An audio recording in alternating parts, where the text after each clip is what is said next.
Bien, la última parte de Hechos 4. Hechos capítulo 4, a partir del versículo 32 hasta el capítulo 5, versículo 11. Recuerden que hemos venido estudiando los inicios de la iglesia, cómo surgió la iglesia, qué hacía la iglesia. Y este pasaje tiene algo importante que decirnos acerca de la iglesia, acerca de problemas que van a surgir hacia el interior de la iglesia. Comenzando en el versículo 32, leemos lo siguiente, dice: todos los creyentes eran de un solo sentir y pensar. Nadie consideraba suya ninguna de sus posesiones, sino que las compartían. Los apóstoles, a su vez, con gran poder seguían dando testimonio de la resurrección del Señor Jesús. La gracia de Dios se derramaba abundantemente sobre todos ellos, pues no había ningún necesitado en la comunidad. Quienes poseían casas o terrenos, los vendían, llevaban el dinero de las ventas y lo entregaban a los apóstoles para que se distribuyera a cada uno según su necesidad. José, un levita natural de Chipre, a quien los apóstoles llamaban Bernabé, que significa consolador, vendió un terreno que poseía, llevó el dinero y lo puso a disposición de los apóstoles. Un hombre llamado Ananías también vendió una propiedad y, en complicidad con su esposa Zafira, se quedó con parte del dinero y puso el resto a disposición de los apóstoles. Ananías, le reclamó Pedro, ¿cómo es posible que Satanás haya llenado tu corazón para que le mintieras al Espíritu Santo y te quedaras con parte del dinero que recibiste por el terreno? ¿Acaso no era tuyo antes de venderlo? Y una vez vendido, ¿no estaba el dinero en tu poder? ¿Cómo se te ocurrió hacer esto? No has mentido a los hombres, sino a Dios. Al oír estas palabras, Ananías cayó muerto y un gran temor se apoderó de todos los que se enteraron de lo sucedido. Entonces se acercaron los más jóvenes y envolvieron el cuerpo, se lo llevaron y le dieron sepultura. Unas 3 horas más tarde entró la esposa sin saber lo que había ocurrido. Dime, le preguntó Pedro, ¿vendieron ustedes el terreno por tal precio? Sí, dijo ella, por tal precio. ¿Por qué se pusieron de acuerdo para poner a prueba al Espíritu del Señor? Le recriminó Pedro. Mira, los que sepultaron a tu esposo acaban de regresar y ahora te llevarán a ti. En ese mismo instante, ella cayó muerta a los pies de Pedro. Entonces entraron los jóvenes y, al verla muerta, se la llevaron y le dieron sepultura al lado de su esposo. Y un gran temor se apoderó de toda la iglesia y de todos los que se enteraron de estos sucesos. Vamos a orar a nuestro Dios y Padre. Acabamos de leer una historia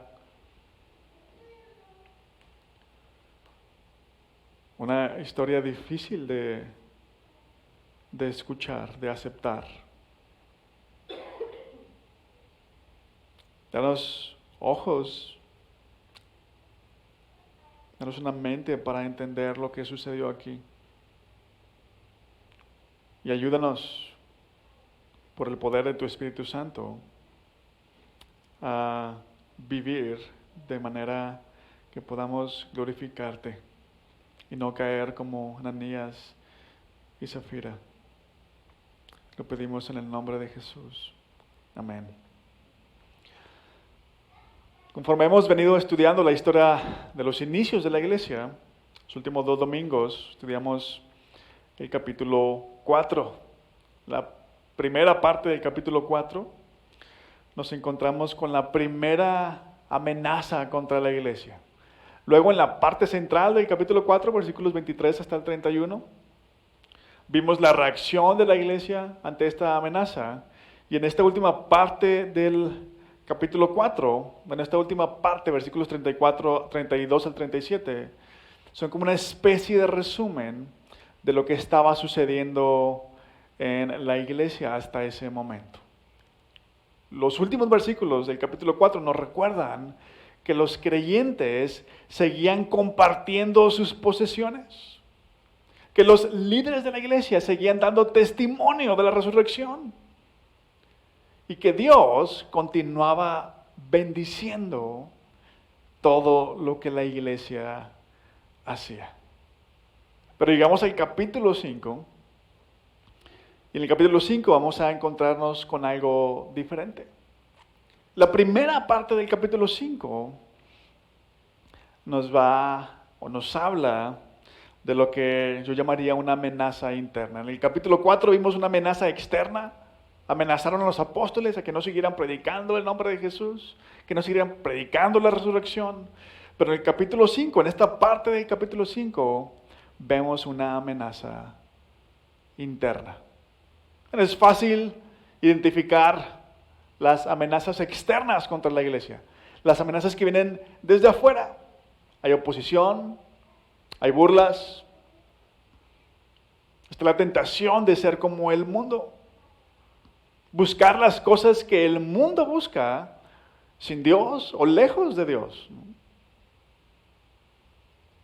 Pero ¿han pensado alguna vez que la iglesia, que también hay amenazas que vienen desde adentro? Hay amenazas que vienen desde adentro de la iglesia. Esta historia que acabamos de leer nos habla de dos personas, esposo y esposa, que decían ser seguidores de Jesús y por lo que vemos en el pasaje parecían formar parte de la iglesia. Eran parte de la iglesia, pero ya escuchamos cómo terminaron, murieron, ambos murieron. ¿Por qué murieron? ¿Y cómo afectó esto a la iglesia? En esta historia nos enseña que quizás la peor amenaza de la iglesia viene de adentro, no de afuera. Y si queremos entender cuál es esa amenaza, si queremos entenderla correctamente, necesitamos identificar cuál es la amenaza. Necesitamos saber por qué es una amenaza y necesitamos saber cómo superarla. ¿Ok? Necesitamos identificar la amenaza, saber por qué es una amenaza, ¿no? Definir la amenaza y cómo superarla.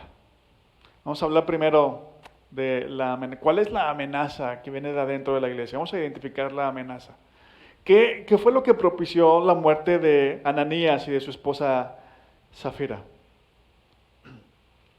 Al leer la historia podemos cometer errores que otros han cometido si no prestamos atención al pasaje.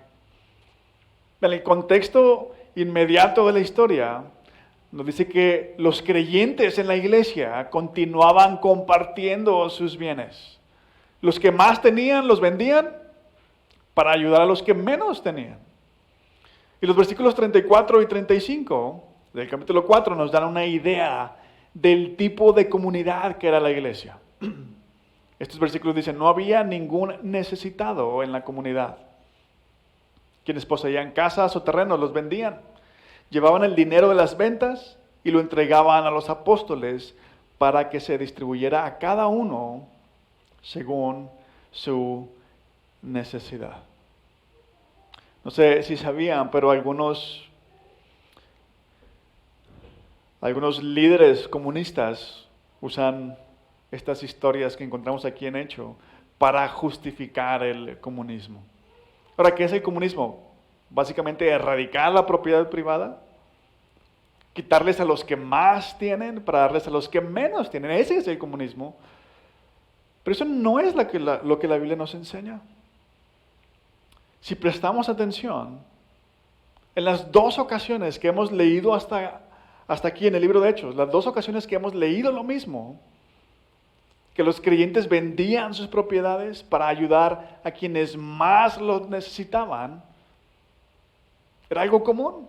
Pero en ningún momento encontramos una orden de parte de los líderes. Oigan, ustedes los ricos tienen que darle sus cosas a los pobres. Fue algo espontáneo, algo que la gente hizo. Nadie los obligó a hacerlo. Ahora, si esto es verdad, entonces, ¿por qué Ananías y su esposa Zafira, por qué murieron?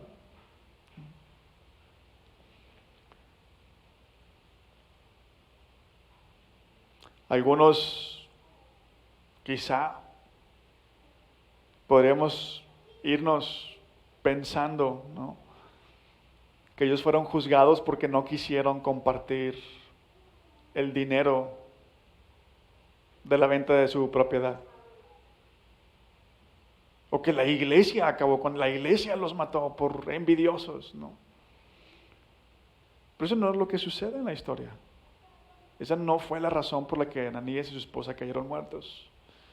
La historia sí presenta un contraste.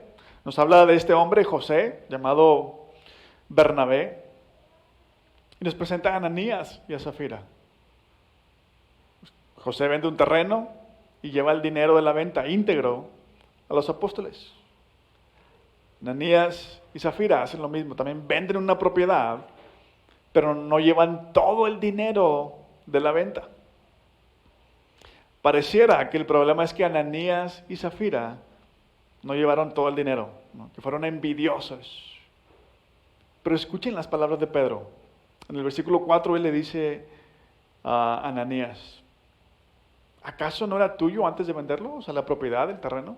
¿Acaso no era tuyo antes de venderlo? Y una vez vendido, ¿no estaba el dinero en tu poder? En otras palabras, Pedro le estaba diciendo que Ananías no estaba obligado a vender esa propiedad. Y es más, le estaba diciendo que aún ya vendido, Ananías y Zafira tenían todo el derecho de administrar su dinero, el dinero de la venta. El problema no fue que ellos no hubieran llevado todo el dinero a los apóstoles. El problema fue que mintieron. Pero cuando lo ponemos de esta manera, Ananías y Zafira murieron por una mentira. Entonces podremos pensar, ups,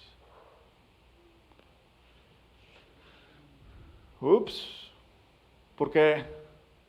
Porque todo el mundo miente. ¿Alguna vez vieron Doctor House? Todo el mundo miente, dice Doctor House. ¿Por qué no podía diagnosticarlos inmediatamente? Porque todo mundo miente. Así de grave es el problema. Y para entender por qué tanto problema con una mentira, necesitamos definir cuál es exactamente la amenaza que viene desde adentro de la iglesia. Es que vamos a definir esta amenaza. Vean la acusación que hace Pedro. La acusación que hace Pedro en contra de Ananías y su esposa no es que le echaron mentiras a él. Ananías, ¿por qué me dijiste mentiras? ¿Por qué le mentiste a la iglesia?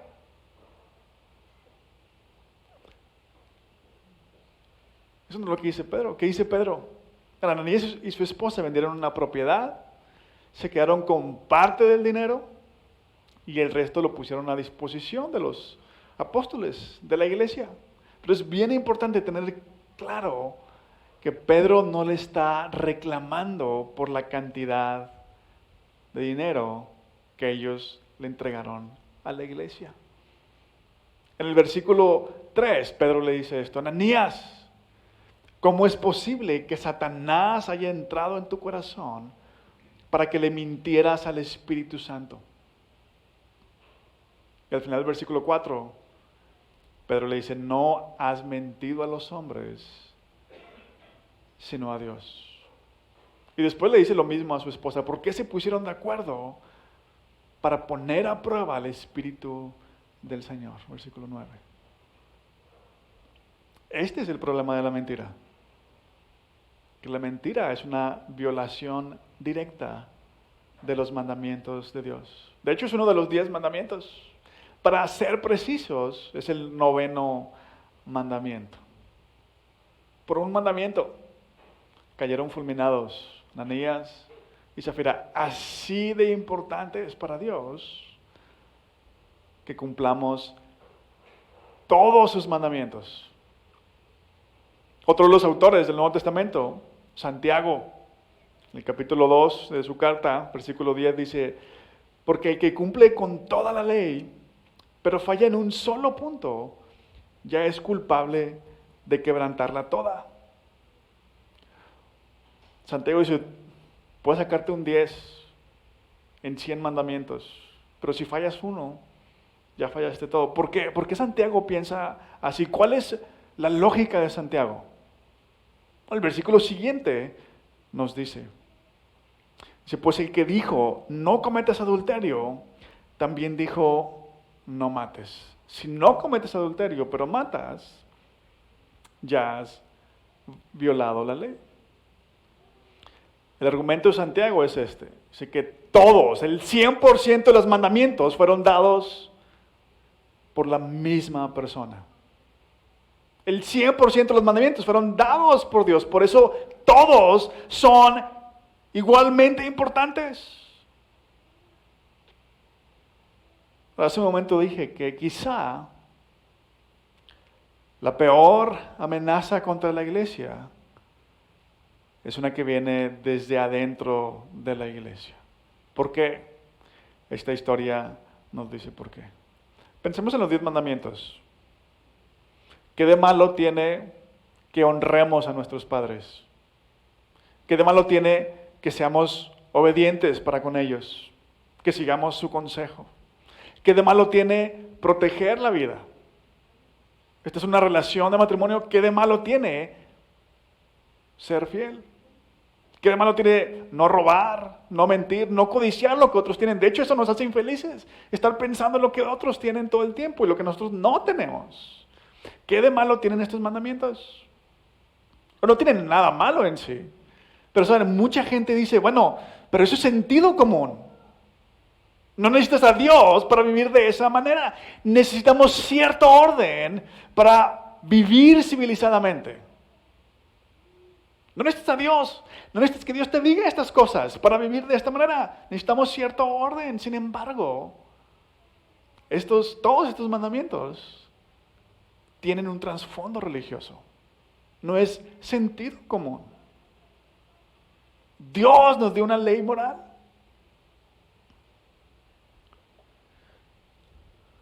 Federico Nietzsche fue un filósofo ateo empedernido y él se dio cuenta de esto. Él se dio cuenta de que todos los valores morales del mundo moderno vienen de las enseñanzas judeocristianas. Él no creía en Dios, pero dice, todos los valores que tenemos vienen de lo que los judíos y los cristianos enseñan. O sea, no se trata del sentido común. No se trata simplemente del sentido común. Son mandamientos que Dios nos ha dado.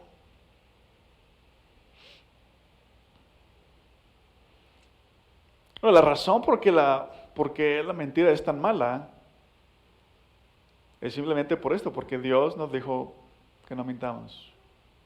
Por el poder destructivo de la mentira. Vean, en parte fue porque el ser humano creyó una mentira, que el mundo es lo que hoy es. Cuando Adán y Eva comieron del fruto que Dios les prohibió, ¿por qué lo hicieron? Porque creyeron la mentira de la serpiente. ¿Qué les dijo la serpiente? No es cierto, no van a morir. Van a ser como Dios. Y vean lo que pasó. Ahora, ¿por qué digo que la amenaza interna quizá sea la más grave para la iglesia? Lo que tiene potencial para destruir la iglesia. Nuevamente, esta historia es una ilustración de esto. Vean lo que sucedió con Ananías y Zafira. Además, vean, en alguna ocasión Jesús les dijo a sus discípulos, a quienes lo estaban escuchando, no teman a los que matan el cuerpo, pero después ya no pueden hacer nada. ¿Qué dice? Teman al que pueda acabar con el cuerpo y con el alma. Sí, habrá quienes persigan a la iglesia, quienes amenacen a la iglesia.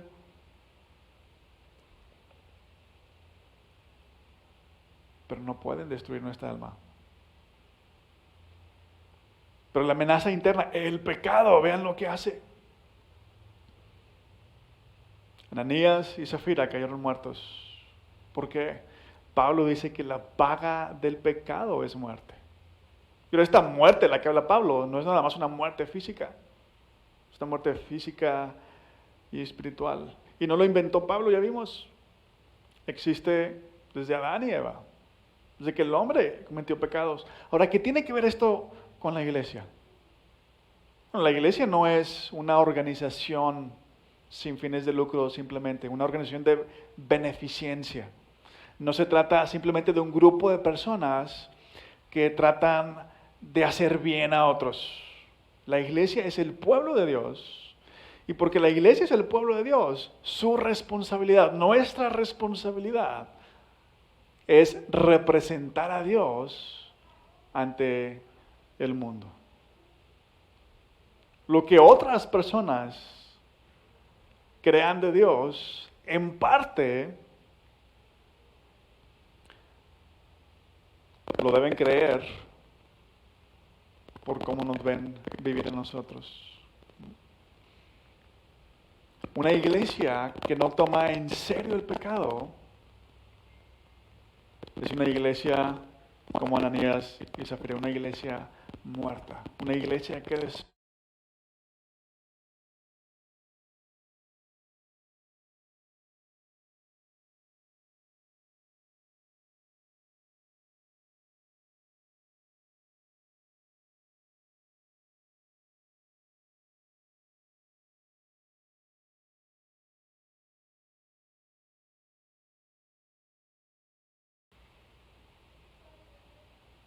Pedro no lo tocó, Pedro le habló. ¿Por qué hicieron esto? ¿Por qué engañaron a Dios? Y Ananías cayó muerto. Fue Dios quien lo hizo. Y lo mismo sucede con la esposa de Ananías. ¿Por qué? Porque el Dios de los cristianos no es un Dios que puede ser domesticado. Dios es tremendamente paciente, tremendamente amoroso. Es un Dios que perdona a quien no lo merece. Pedro ha venido predicando que los judíos, junto con los gentiles, con los romanos, ellos crucificaron a Jesús. Ellos son responsables de la muerte de su Hijo. Y Dios les ofrece perdón. Pero el Dios de la Biblia, el Dios de los cristianos, también es un Dios justo. Un Dios santo, un Dios que odia el pecado.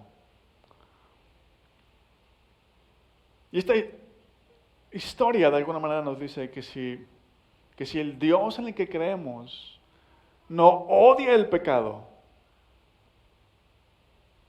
por más pequeño que sea para nosotros, si el Dios en el que creemos no odia el pecado, por un lado, y no es tremendamente paciente y amoroso, por otro lado, entonces es un Dios creado por nosotros mismos. Y un Dios creado por nosotros mismos no puede hacer nada por nosotros, es un invento. El Dios de la Biblia es un Dios que perdona, pero también un Dios que castiga. Un Dios que castiga el pecado, sí, hasta la mentira. Algo que pareciera insignificante para nosotros. Y ahora escuchen, si Dios no es así, entonces, ¿qué pasa con los Hitlers del mundo? Con los terroristas que están al otro lado del mundo, con los secuestradores. Dios no castiga, dicen muchos. ¿Qué pasa con todos ellos? ¿Simplemente se salen con la suya?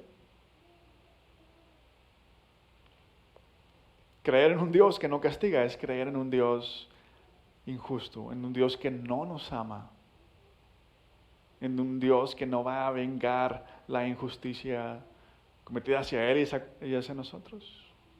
Ahora, si lo que esta historia nos enseña es verdad, entonces tenemos otro problema. ¿Cómo le hacemos para evitar el destino de Ananías y Zafira? Tenemos un Dios santo que no perdona ni el pecado. Ananías y Zafira caen muertos por una mentira.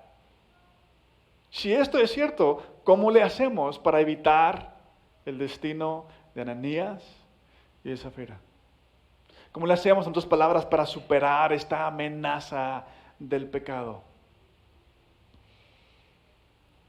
Si Ananías y Zafira murieron por una mentira, eso significa que todos estamos en graves problemas.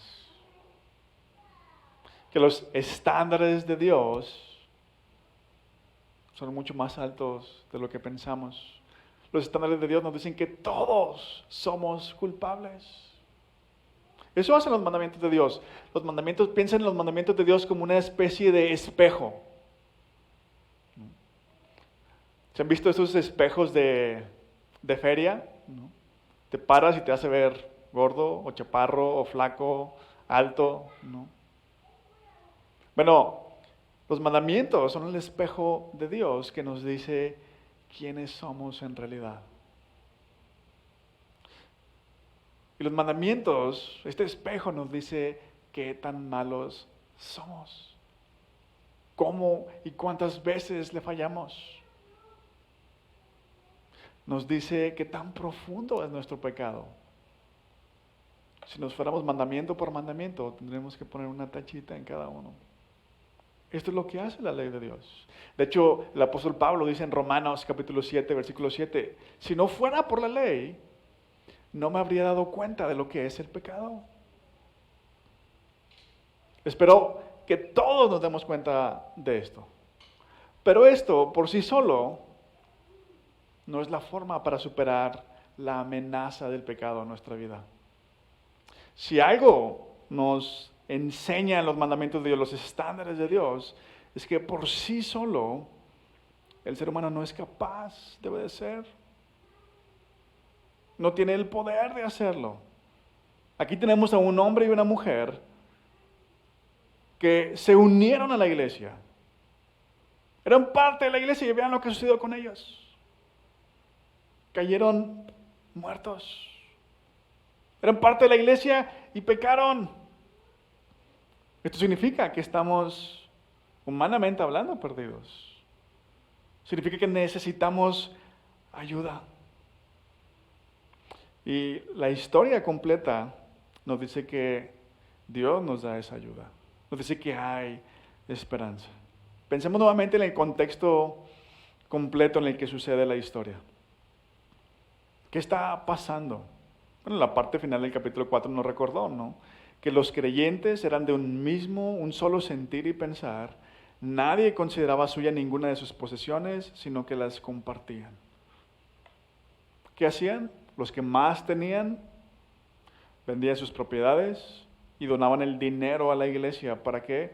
Para ayudar a quienes más lo necesitaban. Y tenemos el caso de José o Bernabé, ¿no? Ahora, quiero preguntarles esto. ¿Qué es más difícil?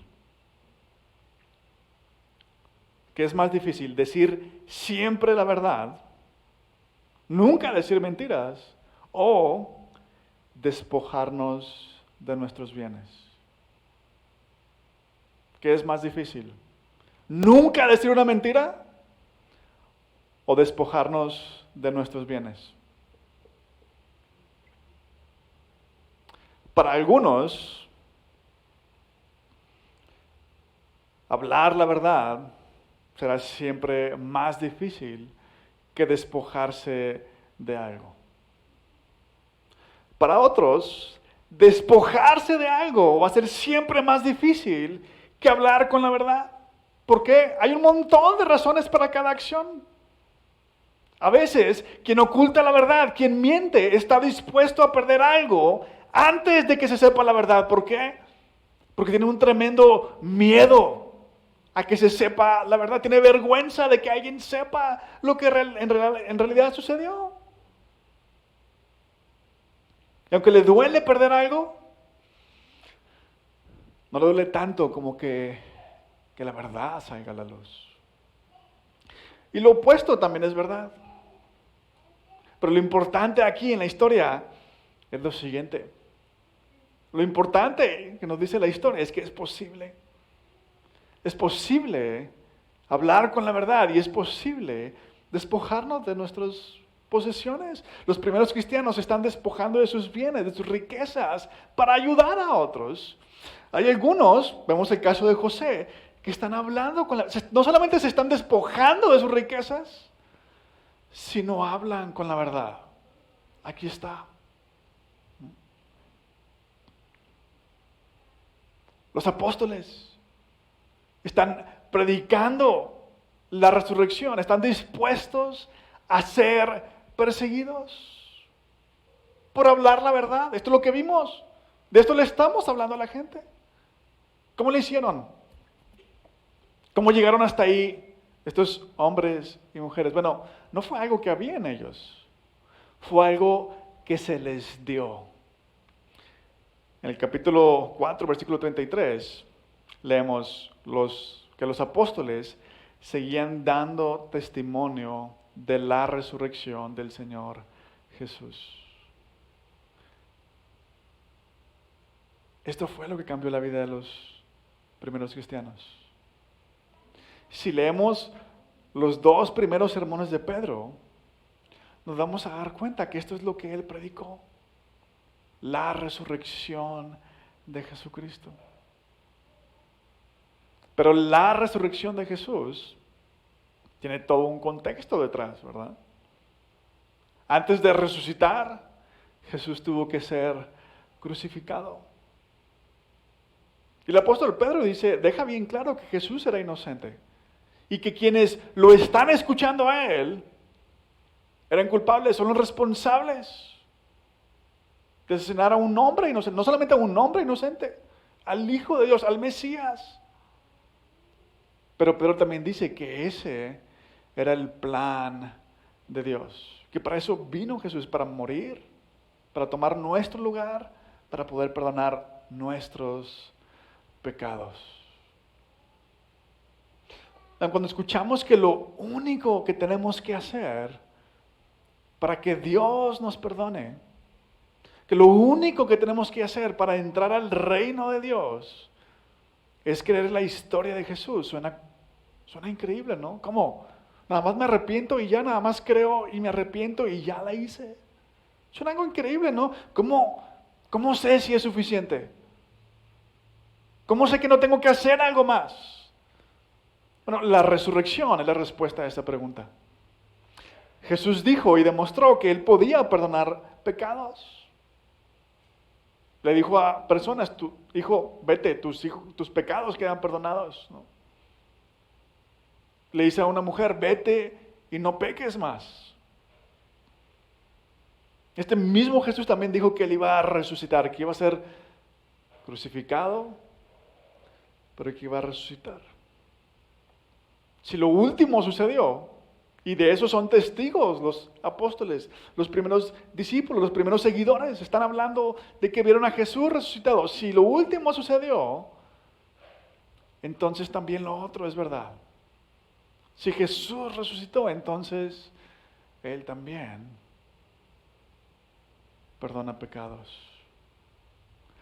Pero al ver la forma en que Jesús lo hizo, cómo perdonó nuestros pecados, al ver lo que le costó perdonar nuestros pecados, entonces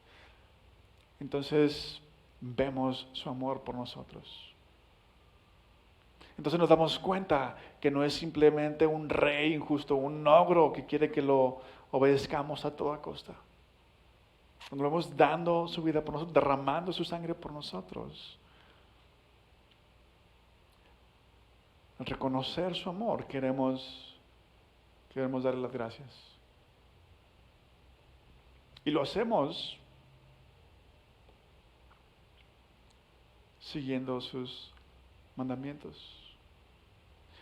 y porque creemos que Jesús resucitó, porque es el testimonio que dieron los primeros seguidores, entonces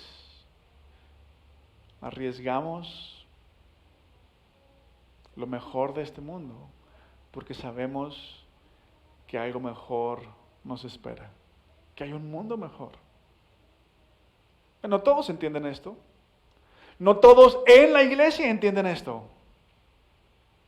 Pero es una realidad. Quienes deshonran a Dios, quienes lo desobedecen intencionalmente, un día serán apartados completamente de la iglesia. ¿Por qué? Que Jesús es el Cordero, ¿sí? Cordero de Dios que quita el pecado del mundo.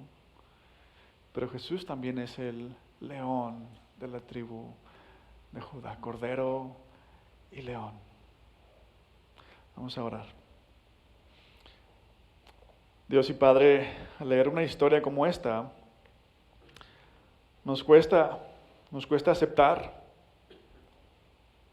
que alguien, por algo tan simple como una mentira, pueda ser condenado. Pero este eres tú. Eres un Dios que odia el pecado, cualquiera que éste sea, desde un asesinato hasta una mentira. Es más, Señor, hasta simplemente codiciar lo que otros tienen, porque no estamos conformes con lo que tú nos has dado, con lo que tú nos has hecho.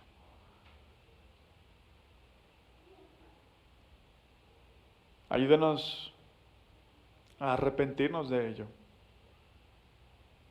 Ayúdanos a ver tu santidad. Ayúdanos a ver nuestro pecado. Pero sobre todo, ayúdanos a ver cómo Jesús, cómo Él es la clave que nos conecta. Él es la clave que une la brecha entre nuestra bajeza y tu santidad. Él en la cruz cargó con nuestros pecados y por eso fue condenado, fue partido para que nosotros podamos ser perdonados, tener acceso a ti y estar un día en tu presencia.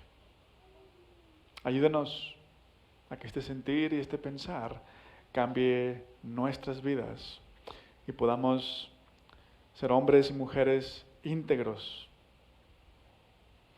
ser hombres y mujeres dispuestos a darlo todo como los primeros cristianos, porque en ti tenemos algo mejor. Te lo pedimos en el nombre de Jesús. Amén.